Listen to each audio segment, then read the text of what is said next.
Okay, so I'm making this video about an idea I just had about a couple seconds ago. I've been wanting to post something, so I'm gonna just, I'm gonna just cut right to the chase. I want to talk about the Dallas Mavericks. So I've been a basketball fan maybe the last like 4 years, and I initially got into it because somebody invited me to a fantasy league, and I did the whole draft and I was seeing all these guys get points. I drafted Harden when he still played for Houston. Then he got traded to the Nets halfway through that season, but he was like putting up crazy numbers. And I became like a big Harden fan because it was just like prime Harden was insane. Like foul baiting, kind of insane as well, but just like overall, he was the original prototype that led the way to a player like Luka Doncic, who is probably going to be even greater, which is wild to think about. But yeah, I got in this fantasy team. I think I won that first year too, so I had a nice team. My brother was helping me, but that's kind of like the origin of me getting into basketball. Like I played before then, but I never watched. But through time, I was a big Harden fan. I'd watch him a lot. He would get his little step back threes, maybe an and one. I'd go like, oh, what the? I get I get hype over that. Um, but he got that hamstring injury when he played for the Nets, and he was never really the same. And over time, I think 2 years ago, I drafted Luka Doncic in my fantasy team. And just from there, like just seeing the insane amount of stats he would put up for me, on that fantasy team made me just become like a fan right away. And I'm not from Dallas. I'm not anywhere near there. But yeah, just I don't know. I love the way that Luca has been playing because he's a generational talent. Like you can't say otherwise. Luca is like all time. He's gonna be a top. I'll say right now he's gonna be a top 20 player all time. But yeah. Anyways, besides the point of me like glazing and all, Luca, great, already know that. But the current Mavs roster team um, has a lot of potential, a ton of potential. I haven't watched all the games so far this season, but when I do watch games, it's typically Mavs. But I think right now they just won. They just beat the Knicks, and it was a blowout even without Luca against the Knicks. And let me just name off the roster, and I'll give some of my thoughts. So they got Jaden Hardy. Okay, the first player I list off, Jaden Hardy. Third year player, maybe fourth year, but he's making some good improvements this year. Um, then we got PJ Washington. Bro's still nice, but when he's given the reins more, he makes significant contributions. They've got let me go over the new picks. They got Najee Marshall, Quentin Grimes, and Klay Thompson. So obviously Klay Thompson stands out the most there because four-time champion, but he actually has had less of an impact than Najee Marshall, and I'd even say Quentin Grimes. Two athletic, great like 3-and-D players, but also more than that, like they can cut and everything. Like they're good. And um, I'll go over. They got the two bigs on the team, Lively and Gafford. Probably probably the second best big duo in the entire league, behind Jared Allen and Evan Mobley. Like name another like duo big that's better than Jared Allen or M Mobley and Lively and Gafford. Like I can't think of any right now. So and then yeah, those guys are great, super interchangeable. Lively's amazing. And then you got the star players. All right, you got Kyrie and Luka.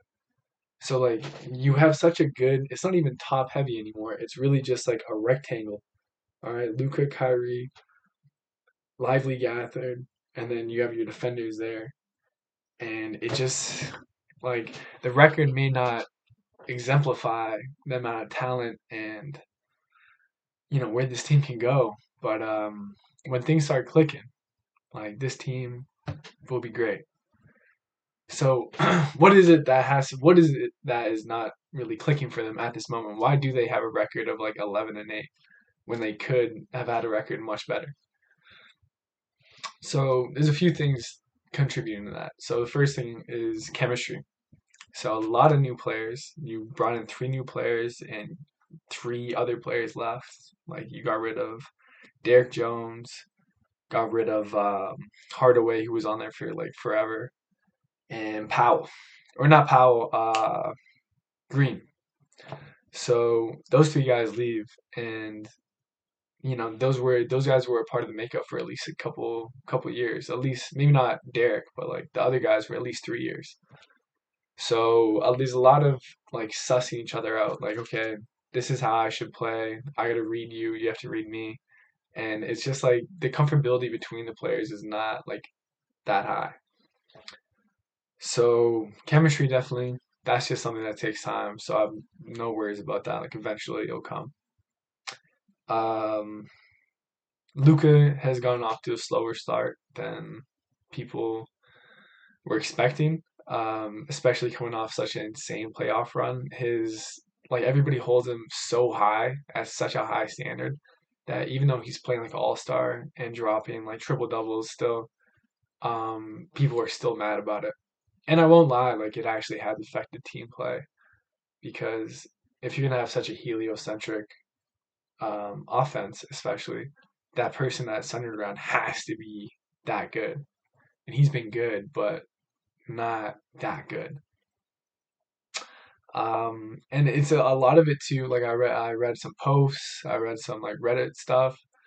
Um, like right now, Luka has to develop his off-ball tendencies, and he has been able to do that. Like he played for the EuroLeague. They don't do isolation ball there, but in the NBA for the past like 6 years, all he done is isolation ball. That's because he's had to. His teams have been like pretty trash. Like last year was like decent, but before the trade deadline, that team was garbage. They were starting Powell at the center. Powell garbage. But yeah, if he learns how to move off ball and just kind of be able to cut in when he has to, make passes, decisions faster rather than just like turn it into like, oh, I have the ball, 10 seconds later I pass it. That's just not going to work, especially when you have this much talent on the team. And I honestly, I think aside from that, um, I like Jason Kidd as a coach. I think he's okay. Like I know some people have some complaints about him, like he's too like nonchalant. But I think he does have good plays here and there, but he could be more chalant sometimes, as in like it's not the calls that he makes, but it's the calls that he doesn't make. I think that like kind of may hurt the team sometimes. But yeah, aside from that, like I have the Mavs being the number one seed in the West, at least before the season started. The way things are going, like who's to say? But I see him definitely being top three still. I'm not even tripping about it. Like they might be seventh now, but you have 60 more games. You have like around 65 more games. So, or maybe not, yeah, around like 65, 55. But when things start clicking, I'm comfortable that the Mavs will have no trouble this season. At least no trouble making it to the playoffs. And yeah, once they do make it to the playoffs, I know that's going to be exciting. I think they beat OKC again. I don't care. I don't care if they got Caruso, Hardenstein. Bro, Shea had more MVP votes than Luka last year, or at least Shea had a lot of MVP votes. Like that's crazy. I find that crazy. So regardless of that, though, yeah, Mavs are doing great. Um, I predict them winning definitely more than 50 games. And yeah, I guess we're just gonna have to see where this leads. Um, Yeah, if anybody wants to see more content like this, I don't mind it. Like I like watching basketball. I can talk about my fantasy team. My fantasy team kind of it's pretty good. I'm like fourth, but shit, maybe I'll just make stuff like this, like just basketball. I'll just be yapping about basketball because you know, shit, I know something about it. All right, all right. Thank you for watching. Click the bell, subscribe. All right.